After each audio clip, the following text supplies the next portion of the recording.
Welcome, people of the pod, to a special bonus episode of Office Hours with Karpf and Loge. I'm, as always, your co-host, Peter Loge, an associate professor in the School of Media and Public Affairs and a strategic communications consultant. And I'm joined, as I always am, by Dave Karp, associate professor at GW School of Media and Public Affairs. It's Office Hours with Karpf and Loge. The last season ended, but we just keep on recording. It's because Peter is lonely. It's true. I'm shouting into the void to pretend I have friends. It's what we do in 2023. It feels very 2023. I got a click. People love me. Like, there's an old joke about how, like, what do you call two white guys talking? And the answer is a podcast. And that, like we could just talk, but we have to record it and post it somewhere. Yeah, right. The joke is so true of us.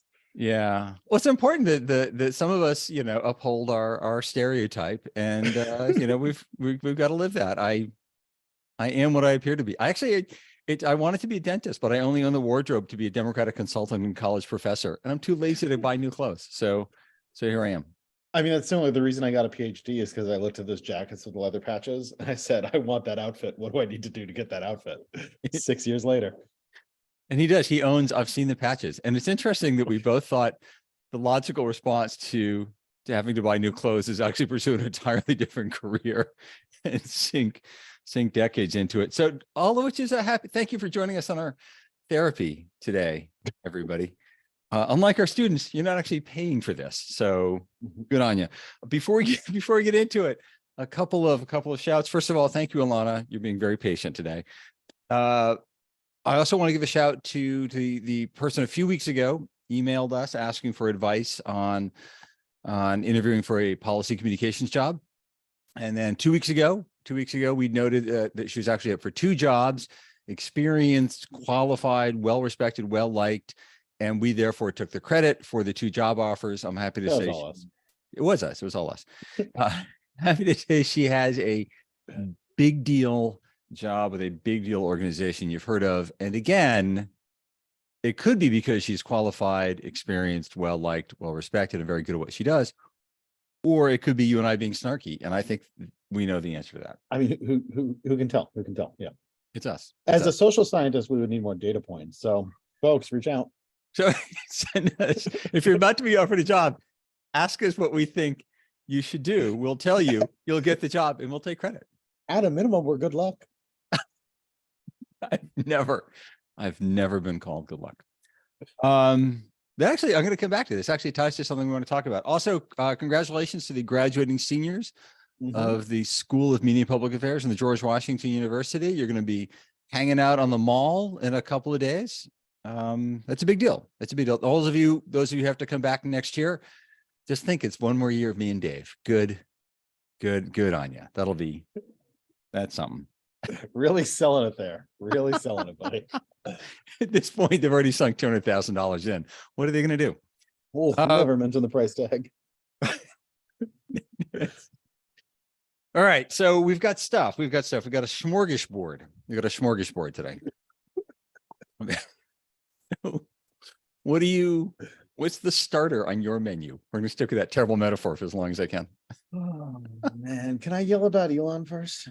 You can always. This is all Elon all the time. Elon Musk. Like, I'm on Blue Sky now, so I actually care less because Blue Sky is just better. I'm sorry, listeners, I don't have any invite codes. But so over the weekend, Turkey was getting ready to have an election, and Erdogan, Turkey's basically dictator, reached out to Elon Musk on Twitter and said, hey, in advance of this election, can you go ahead and censor a bunch of the posts from the opposition party?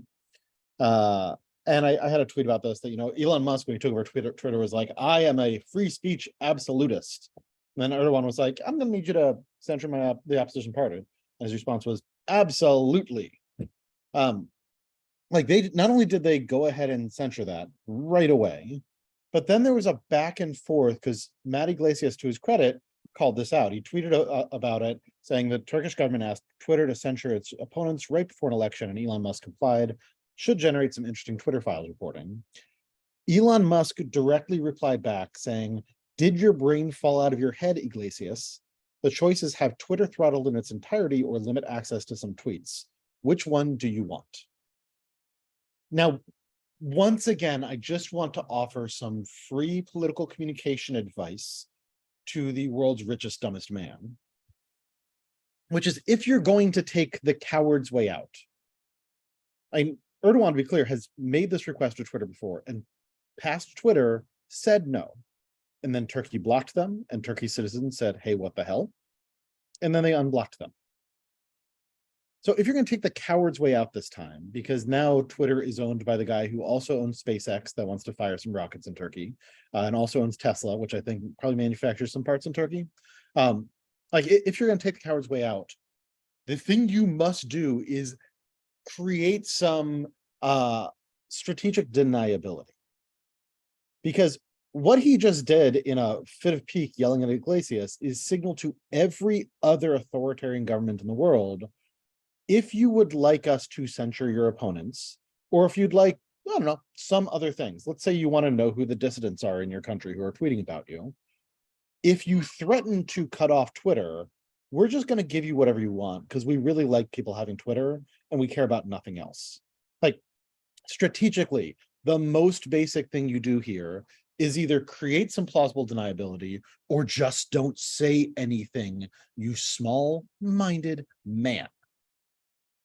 So that just drove me insane, both because of the real consequences and also because, once again, like this dude could not pass my intro level Stratcom class. Like the basic mistakes that he's making on the highest level, somebody take him aside and just explain the simplest possible things to him. All right, so I hear your frustration. I hear your frustration. Two things. One, shout out to Matt Iglesias. I'm gonna give him a shout later as well. He's writing some really interesting stuff.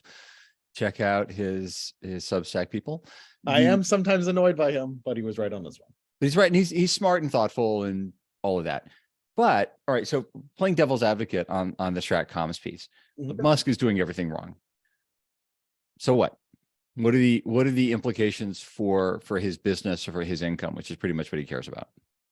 I mean, the implications for the business are, once again, Twitter is a global communications network, and it only continues to succeed, or actually it's not succeeding now. It only succeeds if it continues to be a space that is at least somewhat the global public square, right? Like you need everybody to be congregating there. And if you are publicly signaling that it's all up for negotiation in terms of who can post and what governments have to say about this, that ends up being, not even the long term, but in the short to medium term, real bad for your business. Because that means that anybody who's critical of the government knows this is probably an untrustworthy space. He also announced over the weekend that they're rolling out end-to-end encryption for DMs. That was followed by them backing off because people pointed out, like, oh, that's not actually end-to-end encrypted. It's nowhere near as safe as WhatsApp and a bunch of other tools out there. And again, this is all fine if you're like white dude professors making fun of the government in the United States. This gets people killed in other countries. So like that's one element of it, is that it makes Twitter more dangerous and more vulnerable, both for the people using it and then also for the company. And then the other bit, which is not directly about him, but is about, I think, is the crowd that he travels in, is I think we're seeing this shift right now, and it is a bizarre, dumb shift, where conservative intellectuals, since they've been feeling their speech threatened and impinged by corporations rather than governments, are kind of backing their way into believing that actually it's fine when governments censor people. The problem is when corporations censor people. And it's just such obnoxious back-assward logic that is just them following their most recent incentives, that we ought to get mad at it now because it's going to get so much dumber later. So I think then it sounds like the comms lessons here are ones we've been talking about for a year and a half, right? Right, because it's basic. Because it's basic. And also, like, comms conceptually just aren't that tricky. It's the implementation and discipline that gets hard. So it's what now? Musk is responding in the moment. What next? He has no good answer. And then what? Then what is potentially really bad? It could be really bad for the business model if a viable alternative shows up, blue sky, which I don't have because you're like more internet popular. Look, you're on my invite code list. You're not at the top of it, but you're on it. Yeah, I'm grateful-ish. I'll get to you That's- eventually, buddy. I'll get Eventually. to you eventually. I don't want to know who's ahead of me. I'm just going to assume it's most of your students. The Most of our guy, listeners. your favorite barista, that guy who held the door for you once. At any rate, the what next, the long-term unintended consequences end up being a real bitch and could bring down Twitter, and more importantly, have these other long-term social and political impacts. So as you're thinking about comms, you've got to think, okay, so what's the worst that could happen? And what's the worst that could happen next usually isn't that bad. It's what happens after that and what happens in the long term, to which you then have to pay the most attention. Yeah, and again, like the thing that doesn't happen right away, but increases in likelihood, is that an authoritarian government makes demands to know who tweeted what, or inserts a staffer. And old Twitter had problems with governments demanding, if you're going to operate in our country, then we need a staffer from our country working in that office. And what that really meant is, like, we're going to have a government snoop in your office. Like, old Twitter had that problem. Those are compromises that companies make. And their response to it is, let's not talk about it because there's no good solution here. And so we're going to kind of muddle through, but at least not advertise the muddling. But the thing that becomes more likely is that sets off a chain of events where an activist or dissident gets killed by a government because their tweets were revealed. And that becomes a major international story for very good reason. Like, those very bad outcomes for human beings also then become crises for the organization that it invited by being so sloppy. Which seems to me a reason that comms people should be in strategic decision making, right? Yeah. One of the great frustrations of any comms person is too often they're seen as the clever working on behalf of the smart. Mm-hmm. Somebody will come up brilliant and they'll go to the comms team and say, make this a press release, make this go viral, put this on the internet. And it's garbage. That's not how any of this works. And the comms person will come back and say, yeah, but if we say this, or if you do this, like a year from now, 5 years from now, all these bad things will happen. Yeah. Needs to be in the room, strategic decisions, because they can help you think through the consequences of your actions, because it's a communications exercise. They can also help you form the strongest arguments, right? Because comms people are trained in what makes a good, help you think through your decisions by just arguing with you to get to the best solution, right? I mean, this is one of the foundational arguments for rhetoric, dating back at least to Protagoras, that rhetoric and argument is thinking through so you come to the best solution. That's one of the functions of rhetoric. So again, comms people need to be at the strategic decision making table. And I'm not just pandering to our listeners. I actually think that's true. Yeah, I was a comms guy who kept saying, "Let me in the room," pawing at the and window. It was sad. Well, the bit I want to add on to that is, I think the reason to have comms people in the room is, if they're good at what they're doing, they're also going to help you be aware of potential downside risk. Right. When this goes sideways, how is that going to play out? Right. And you should be factoring that into your strategic decision. Like, if you were not thinking about downside risk, you're just saying, like, yeah, and like there are definitely comms hacks out there who will say, like, whatever happens, we can sell it.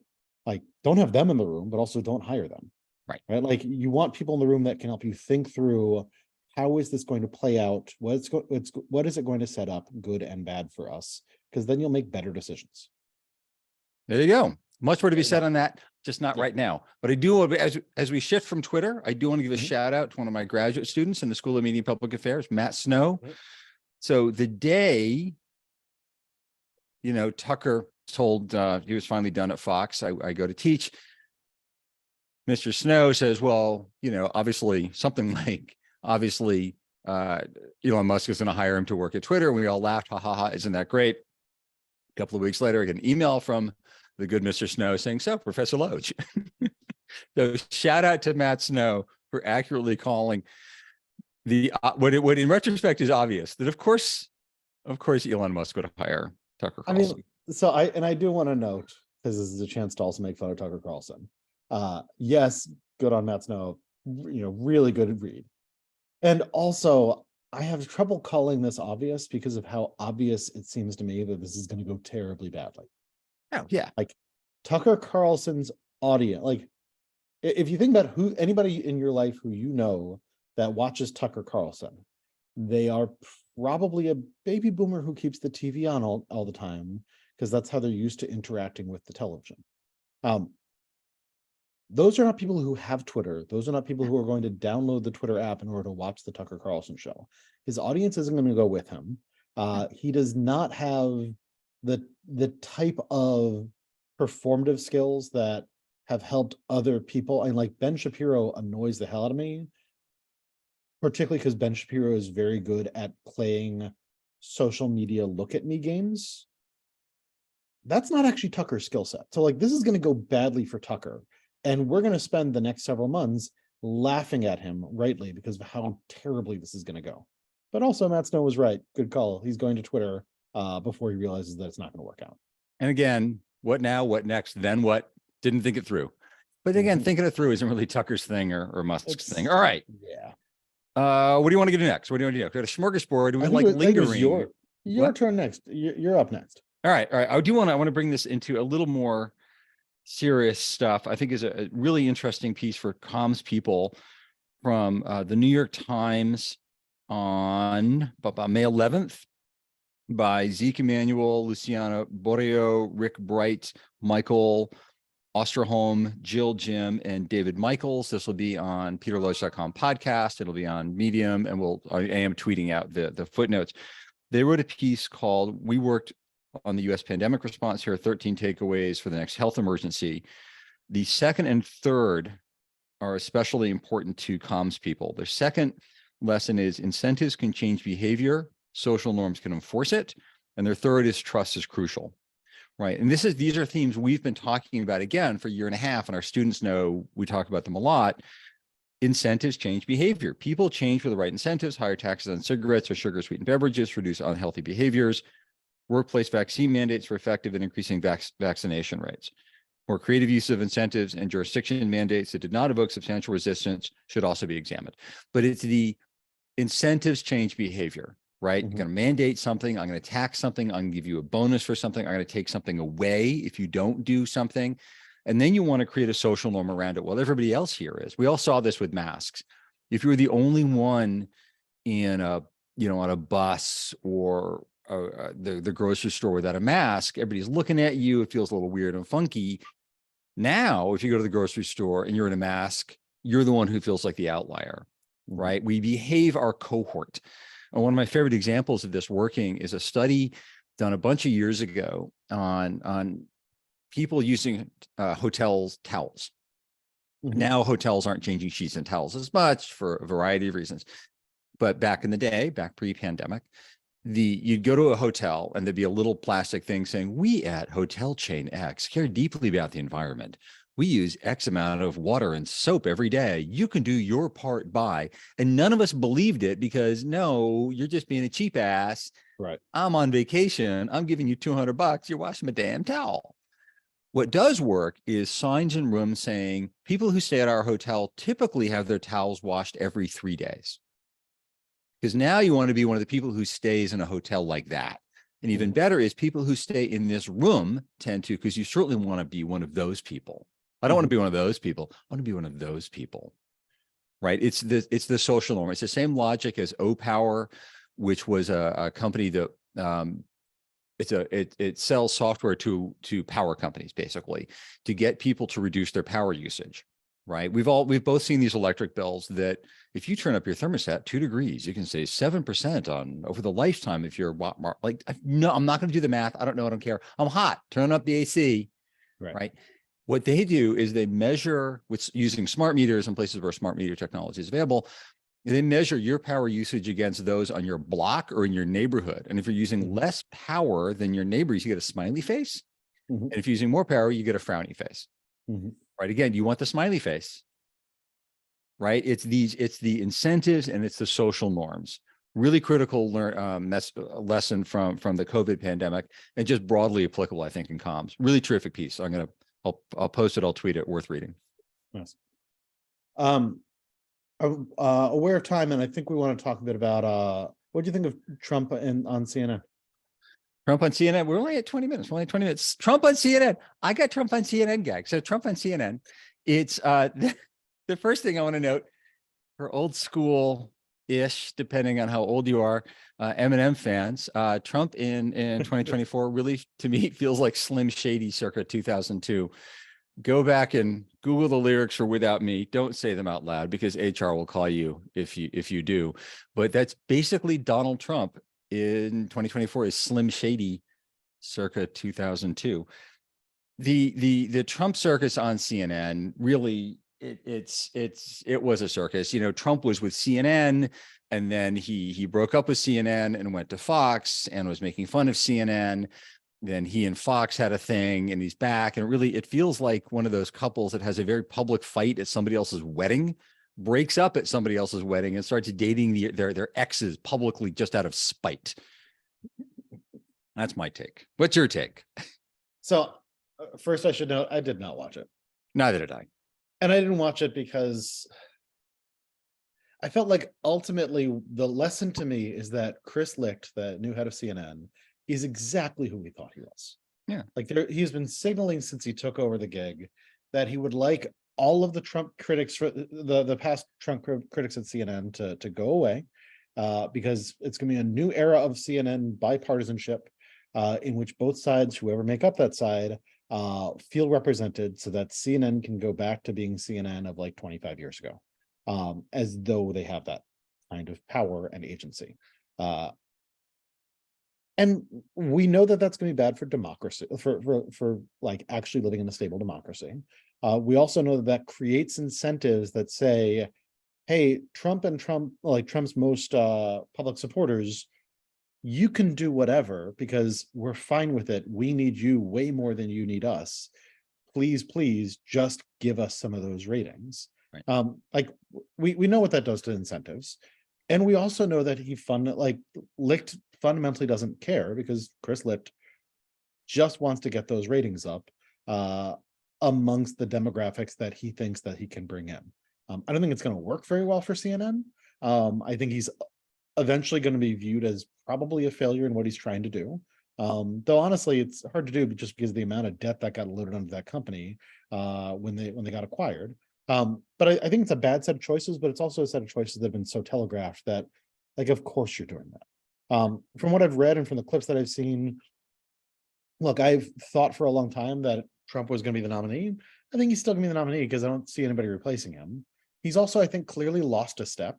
And so that's going to lead us to almost 2 years of this just like slow back and forth, where Trump as a malign individual keeps on trotting out his like greatest hits of crankery.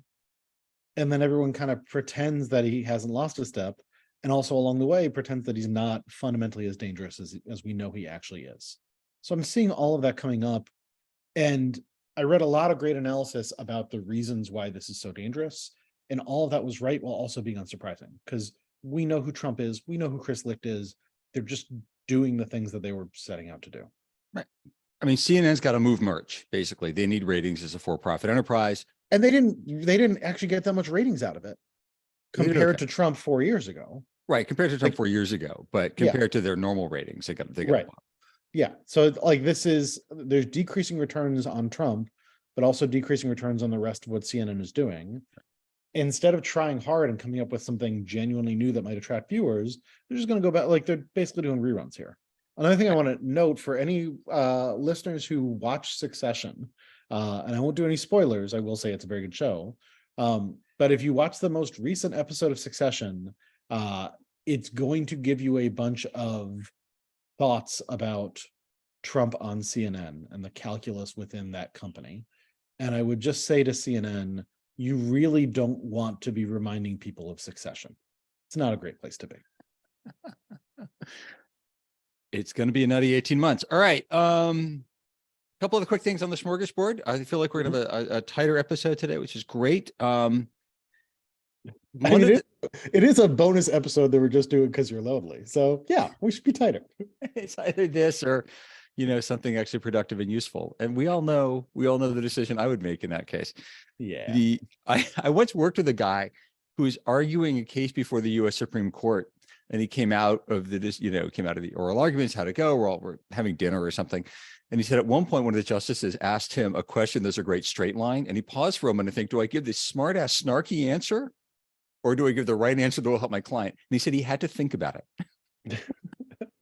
He won the case. He made the right answer and he won the case. It was an important case. At any rate, I do want to highlight another comms lesson from another tragedy. As our loyal listener or listeners, I'm going to be optimistic here, know a very mentally ill guy walked into the district office of Congressman Connolly of Northern Virginia with a baseball bat. And demanded to see the congressman. The congressman wasn't there. And so the guy started swinging and hurt two young staffers pretty badly. I've worked in the district office of a member of Congress and, and obviously on the Hill. And that could be pretty scary. The first stories that I saw about this, including the New York Times, put this in the context of the attack on Paul Pelosi, former Speaker Pelosi's husband, spike in political violence, spike in violent political rhetoric. The U.S. Capitol Police is reporting a spike in death threats and threats of violence. So they explained this attack in the context of rising political violence. Pretty quickly thereafter, it came out that the guy was really he's very tragically mentally ill. Thinks he's deep levels of paranoia. I think he's being persecuted from the fourth dimension. I mean, he's really, really very desperately mentally ill. And he was attacking the government because he's mentally ill. And this wasn't necessarily politically motivated so much as it was just a sick guy. And Congressman Connolly, to his credit, he said it's pretty clear what's going on here. But absent a story, when a big thing happens, absent an explanation, we fill in the obvious explanation. Political violence, there's been other political violence. Therefore, this political violence is tied to that political violence. Therefore, it's right-wing political violence. Which is one, not true, and two, a really important comms lesson, I think, in here. I think that's right. I also want to point out that it is noteworthy that the obvious parallel to draw, lacking more details, is that this is right-wing political violence.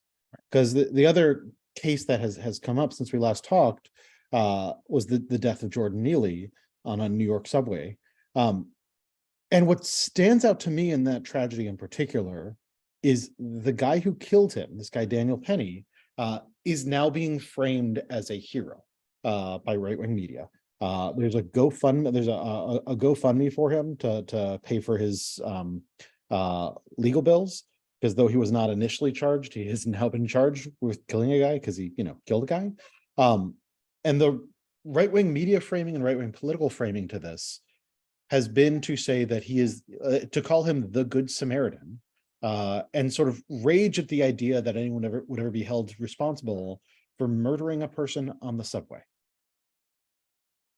And I just want to note how dangerous it is that from Kyle Rittenhouse through this guy, we are now having this lionizing of full-on vigilante behavior. The idea of, even though the cops are often extreme right-wingers, the idea that the state has failed us and therefore it's young virile white men must stand up and defend society, and if they do some murdering, then it was probably deserved. That is just extraordinarily dangerous and reckless. And the idea that doing so makes you a star. Again, we talk a lot about incentives on this show. We know where those incentives lead. Every right-wing political elite who's publicly announcing, I gave 10 grand to his crowdfunding site and you should too, because we got to save this Good Samaritan. All of them know what they're doing. They know where that leads.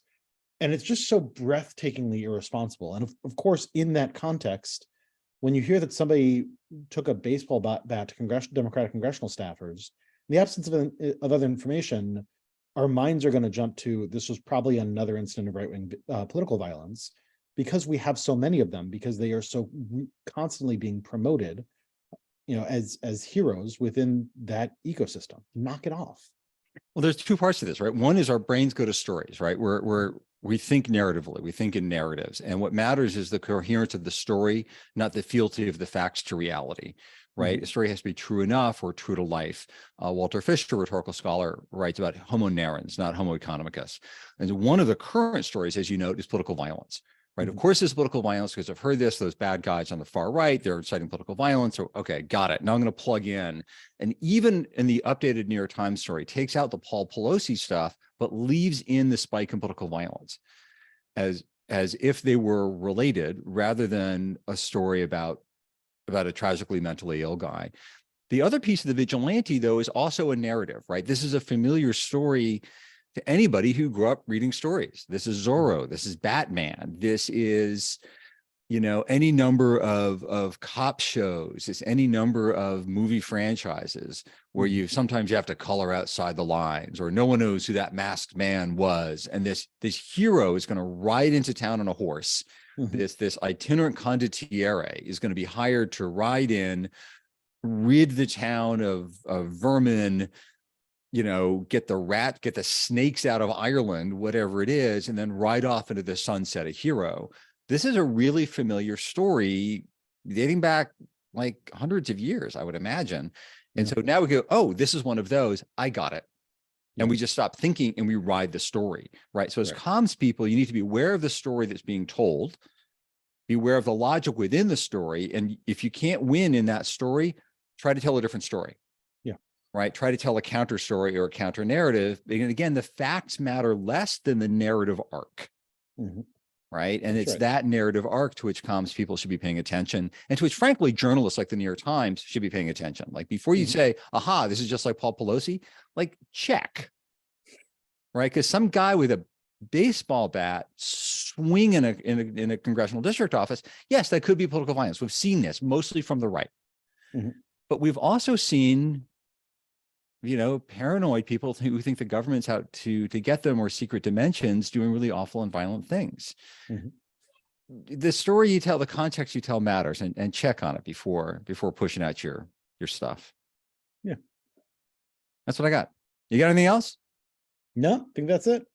All right, people. Thank you as always for listening, for tuning in. Follow us, like us. We're lonely, shouting to the void. Follow me got on like Blue his Sky. hostage video. Get Dave's got on his Blue hostage Sky. video background. Is that a secret map of where you're being held over your shoulder there? Should we be sending This is people? the same place that I always record. This is downstairs in my home. I'm going to leave why you think being downstairs in your home is like being in a hostage basement to you. Is that like the map out? Is that how you know? I don't know. I have a lot of questions, Dave. So you're constructing a political narrative here, and I just want to note that it has little to do with the facts. And I think is telling us more about the storyteller than the storytelling. See, another comms lesson. I'm just always teaching, Dave. I'm just always teaching. Thank you, everybody. We're off in 2 weeks because I don't know, because we're not going to do it. You're going somewhere. Because I'm traveling. I actually have work to do. But if you want to record it, maybe what you should do is in 2 weeks, just record the podcast alone, just like you quipping to yourself. You can set up a mirror. You can play both sides. You can do I'll download some generative AI software. I'll get a little Dave Karpf thing. It'd be like ABBA. It'd be like ABBA. The ABBA show in London. You could be just like the ABBA show in London. I think that's what I'm thinking. That's definitely a reference that everybody gets. Well, they should. I don't know. We're clearly done. Thanks, everybody. Have a good. We'll see you in June. Congratulations, graduates. Congrats, folks.